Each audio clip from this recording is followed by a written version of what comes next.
Welcome student, welcome to the chemistry classes. और आज का जो हमारा टॉपिक है, जो we will discuss about the conductance of electrolytic solution. तो हमें पता है कि जो हमारे पास इलेक्ट्रोलाइटिक सॉल्यूशंस होते हैं, डैनियल सेल्स हैं, उसके अंदर क्या है, चार्ज मूव करता है, इलेक्ट्रॉन्स मूव करते हैं। तो उसका मतलब क्या है कि जहाँ चार्ज मूव कर सकता है कि दैट्स इज ए कंडक्टर। ठीक है। तो on the basis of conductivity हमें क्या पता है कि सबस्टेंस जो होते हैं on the basis of conductivity. तो कंडक्टिविटी के बिहाफ पर हम जो है सबस्टेंस को तीन तरह से क्लासीफाई करा। तो पहले क्या होते थे, कंडक्टर्स। पहले क्या थे हमारे पास, कंडक्टर्स। दूसरे क्या होते हैं हमारे पास, इंसुलेटर्स। और एक कैटेगरी क्या होती है, बीच में क्या होती है हमारे पास, सेमी कंडक्टर्स। बीच में क्या होता है, सेमी कंडक्टर्स। तो कंडक्टर्स क्या होते हैं कि जिनकी कंडक्टिविटी ज्यादा होती है। तो मेटल्स और एलॉयज क्या होते हैं, have high conductivity, so these are conductors. और ग्लास या प्लास्टिक्स हैव लो कंडक्टिविटी, तो उसको हम कहते हैं इंसुलेटर्स। और दूसरा क्या होता है, जिनकी कंडक्टिविटी क्या होती है, थोड़ी सी ज्यादा होती है, किससे, इंसुलेटर से, और कम किससे होती है, कंडक्टर से। Means they can conduct electricity in adequate amount, तो उसको हम बोलते हैं सेमी कंडक्टर्स। तो यहाँ पे आप पढ़ेंगे सिलिकॉन और जर्मेनियम आते हैं। तो दोनों क्या है हमारे पास, both are of category of semiconductors.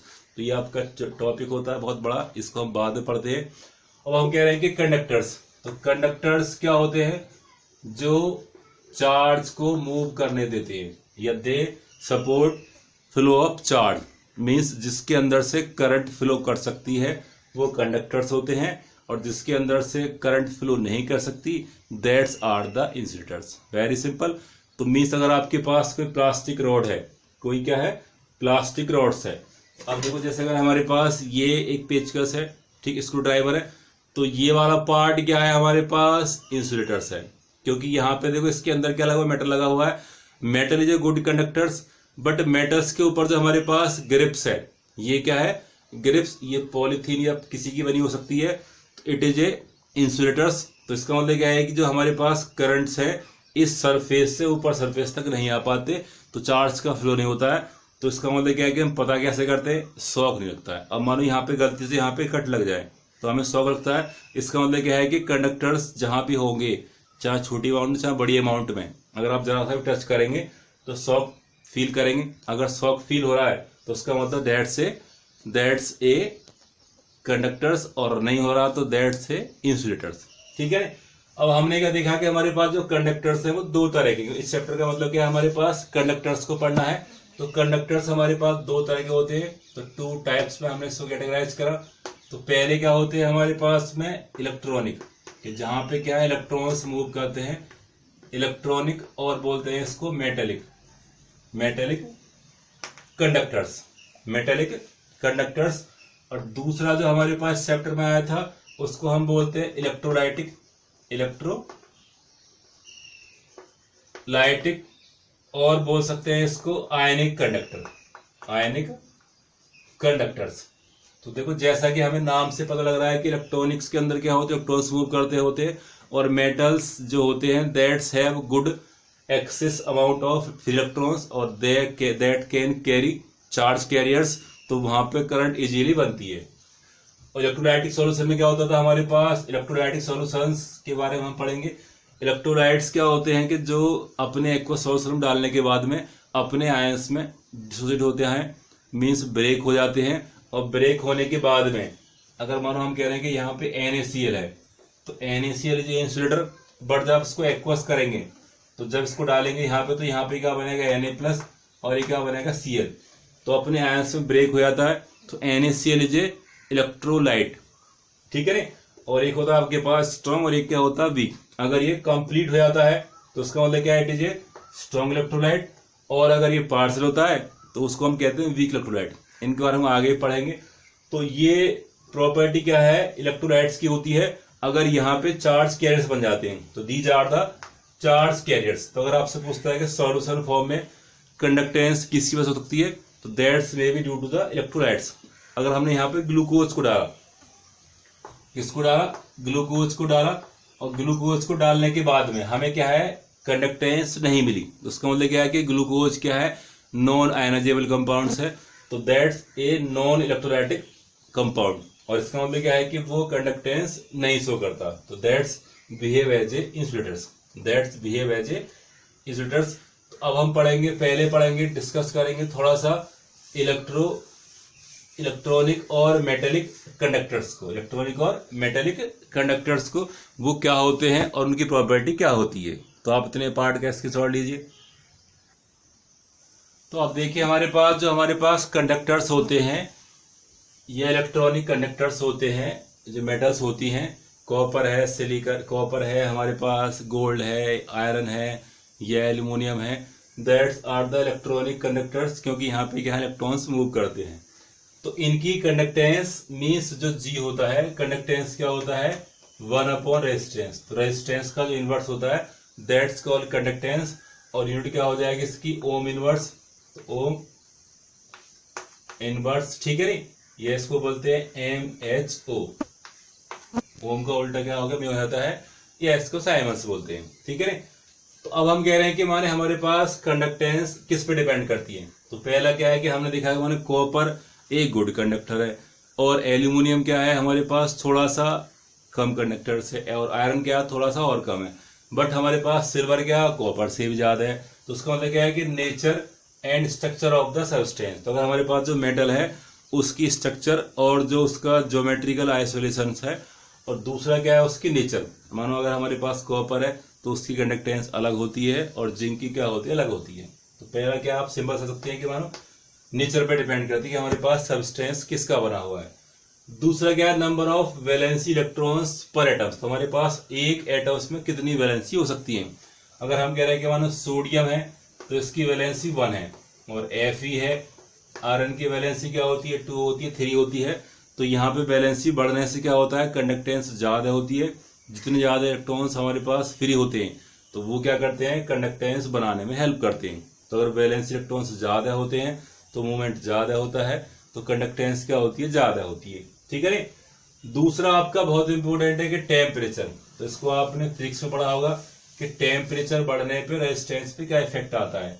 तो फॉर्मूला कितना होता था R equal to R0 1 plus alpha into delta T, और एक हमारे पास जो R का फॉर्मूला आया था कितना आया था हमारे पास mL/a n e² इंटू τ।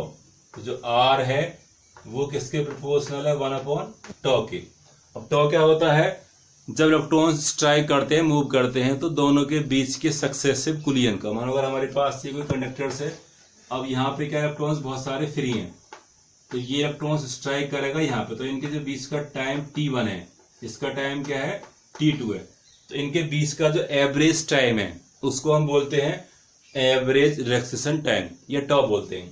अगर हम कह रहे हैं कि टेम्परेचर बढ़ा दे, अगर टेम्परेचर इंक्रीज करते हैं, अगर आपने इसको पॉजिटिव करा मतलब बढ़ा दिया तो τ क्या हो जाता है घट जाता है। मीन्स अगर टेम्परेचर बढ़ने से क्या होता है they will collides more frequently collides करने से क्या हो जाएगा जो इनका τ है, जो उनका एवरेज है वो क्या होता है कम हो जाता है, वो कोलाइड्स ज्यादा करते हैं, हीट ज्यादा बनाते हैं। तो उसका मतलब क्या है कि τ घट जाएगा, जब τ घट जाएगा तो रेजिस्टेंस क्या होता है बढ़ जाता है, तो रेजिस्टेंस क्या हो जाता है बढ़ जाता है, ठीक है। तो रेजिस्टेंस और कंडक्टेंस का चेंज आता है कि टेम्परेचर के साथ में जो है बदल जाता है, ठीक है। अब हम कह रहे हैं कि दूसरा जो हमारे पास है वो क्या है डेंसिटी। तो डेंसिटी क्या है कि अगर हमारे पास कोई मोर डेंस एलिमेंट्स है और एक हमारे पास क्या है कि लेस डेंस एलिमेंट्स है, तो उनकी कंडक्टेंस क्या हो सकती है अलग अलग हो सकती है, ठीक है। तो इसका मतलब क्या है कि जो हमारी जो इलेक्ट्रॉनिक कंडक्टेंस किस पे डिपेंड करती है नेचर पर, वैलेंसी इलेक्ट्रॉन्स पर एटम्स पर, और टेम्परेचर पर, और किस पर डिपेंड करती है डेंसिटी पर, और किस पर डिपेंड करती है डेंसिटी पर, ठीक है। तो ये क्या है आपके बारे में कि इलेक्ट्रॉनिक कंडक्टेंस किस पे डिपेंड करती है, आप इसका स्क्रीनशॉट लीजिए। तो अब देखिए हमारे पास जो है हम निकाल लें कि factor affecting conductance of electrolytic solution. तो सॉल्यूशंस मींस इलेक्ट्रोलाइटिक सॉल्यूशन जो होते हैं उनकी जो कंडक्टिविटी है या उनकी जो कंडक्टेंस है वो किस पे डिपेंड कर सकती है, ठीक है। तो पहली चीज क्या आती है इंटर आयनिक इंटरेक्शन, ठीक है। एक बात आप समझते हो अगर हमारे पास इसमें टर्म्स आता है मोबिलिटी, अगर हमारे पास मोबिलिटी ज्यादा आएगी, मोबिलिटी क्या आएगी ज्यादा आएगी, तो किसी भी सॉल्यूशन के अंदर इलेक्ट्रोलाइट्स की वजह से जो कंडक्टेंस है वो क्या आएगी, ज्यादा आएगी। अब बस हमें क्या देखना होता है कि मोबिलिटी ज्यादा आती है कम आती है। अगर हमारे पास इंटर आयनिक इंटरेक्शन ज्यादा है, अगर इंटरेक्शन ज्यादा होता है तो मोबिलिटी क्या होती है, कम होती है। अगर मोबिलिटी कम होगी तो कंडक्टेंस भी क्या हो जाएगी, कम हो जाती है। ठीक है ना। अगर मोबिलिटी ज्यादा है तो कंडक्टेंस भी क्या होती है, ज्यादा है। अगर आपसे कहता है कि MgCl2 और NaCl में कंडक्टेंस किसकी ज्यादा है, तो आप सिंपल कह सकते हैं कि MgCl2 के अंदर क्या है, मोबिलिटी कम है, मोबिलिटी क्या है, कम है, और NaCl के अंदर क्या मोबिलिटी क्या है, ज्यादा है। तो इसका मतलब क्या है, कंडक्टेंस NaCl में ज्यादा है। तो कह सकते हैं कि हमारे पास स्ट्रॉन्गर द इंटरेक्शन, जो इनके बीच का इंटरेक्शन है वो क्या है, स्ट्रॉन्गर है इंटरेक्शन। तो क्या हो जाएगा, लेसर विल बी मोबिलिटी। तो मोबिलिटी क्या होती है, कम हो जाती है इंटरेक्शन ज्यादा होने की वजह से। मीन्स जिसके बॉन्ड ज्यादा टाइटली पैक्ड होते हैं तो उसके अंदर मोबिलिटी ऑफ चार्ज आयंस की हो जाएगी, कम हो जाएगी, सिंपल सी बात है। तो कंडक्टेंस भी क्या आएगी उसकी, कम आ सकती है। ठीक है ना। और दूसरा होता है हमारे पास सॉल्वेशन ऑफ द आयंस। अगर हमारे पास जो आयंस है वो ज्यादा सॉल्वेटेड होते हैं, क्या होते हैं, ज्यादा होते हैं, तो इसका मतलब क्या है, हमारे पास मोर द सॉल्वेशन। अगर हमारे पास मोर द सॉल्वेशन, अगर सॉल्वेशन ज्यादा है मीन्स ज्यादा सॉल्वेटेड हो रहा है, ठीक है ना, तो उसका मतलब क्या है कि उसकी मोबिलिटी क्या होती है, कम। तो लेसर विल बी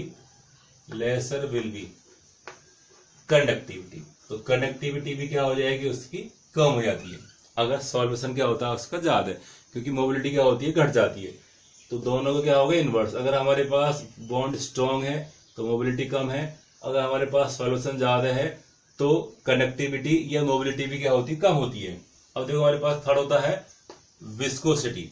अगर हमारे पास ज्यादा विस्कस सब्सटेंस में हम किसी इलेक्ट्रोलाइट को डालते हैं और कम विस्कस में डालते हैं, अगर आपने NaCl को कहाँ डाला है, वाटर में डाला हुआ है, और एक कहाँ डाला हुआ है, ग्लिसरीन में, तो आपको पता है कि ग्लिसरीन क्या मोर विस्कस है और वाटर क्या लेस विस्कस है, तो मोबिलिटी किस में ज्यादा आएगी, वाटर में। ठीक है नहीं। तो more the viscosity laser will be mobility. तो मोबिलिटी क्या होगी, कम हो जाएगी। जब मोबिलिटी कम हो जाएगी तो कंडक्टेंस ऑलरेडी क्या होती है, कम हो जाती है। ठीक है। अब देखो जो सबसे इंपॉर्टेंट है वो है आपका टेम्परेचर। ये क्या आपका टेम्परेचर। तो कंडक्टर्स में आपने क्या देखा कि जो हमारे पास कंडक्टेंस है वो क्या होती है, घट जाती है टेम्परेचर बढ़ने से। तो सेम हमारे पास यहाँ पे अगर आप टेम्परेचर बढ़ाते हैं तो जो हमारे पास मोबिलिटी है वो बढ़ जाती है, means increase in the kinetic energy. तो टेम्परेचर बढ़ने से क्या होता है, काइनेटिक एनर्जी क्या होती है, बढ़ जाती है। जब वो चीज बढ़ जाएगी, ठीक है नहीं, तो मोबिलिटी भी क्या हो जाएगी, बढ़ जाती है। ठीक है नहीं। तो जितने भी आपके पास इलेक्ट्रोलाइटिक सॉल्यूशंस होते हैं वो कम टेम्परेचर पे कंडक्टेंस कम शो करते हैं और ज्यादा क्या करते हैं, ज्यादा करते हैं। तो मोर द टेम्परेचर और मोर विल बी कंडक्टिविटी। तो कंडक्टिविटी क्या हो जाएगी उसकी, ज्यादा है। तो टेम्परेचर बढ़ने से क्या होता है, कंडक्टिविटी क्या होती है, बढ़ जाती है। ठीक है ना। तो देखो बाकी सारे क्या थे आपके पास, इनवर्स है। पहला क्या है हमारे पास, इंटर आयनिक इंटरेक्शन, वो अगर ज्यादा होता है तो मोबिलिटी कम होती है, कंडक्टेंस कम आएगी। सॉल्वेशन ज्यादा होता है तो कंडक्टिविटी क्या आती, कम आती है।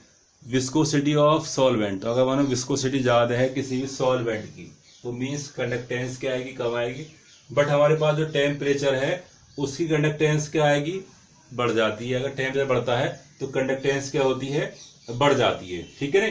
अगर आपसे पूछता है कि LiCl और KCl में किसकी कंडक्टिविटी ज्यादा होगी, ठीक है ना, तो LiCl एंड KCl में कंडक्टिविटी किसकी ज्यादा है, दोनों आपके एक्वस हैं, दोनों क्या है आपके एक्वस हैं।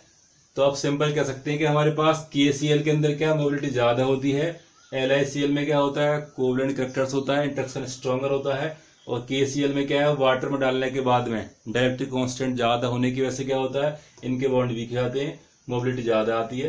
तो LiCl की क्या आ जाएगी, कंडक्टिविटी लेसर आएगी। क्या आएगी, लेसर आएगी। इसकी क्या आएगी, मोर आती है। कंडक्टिविटी क्या आती है, मोर आती है।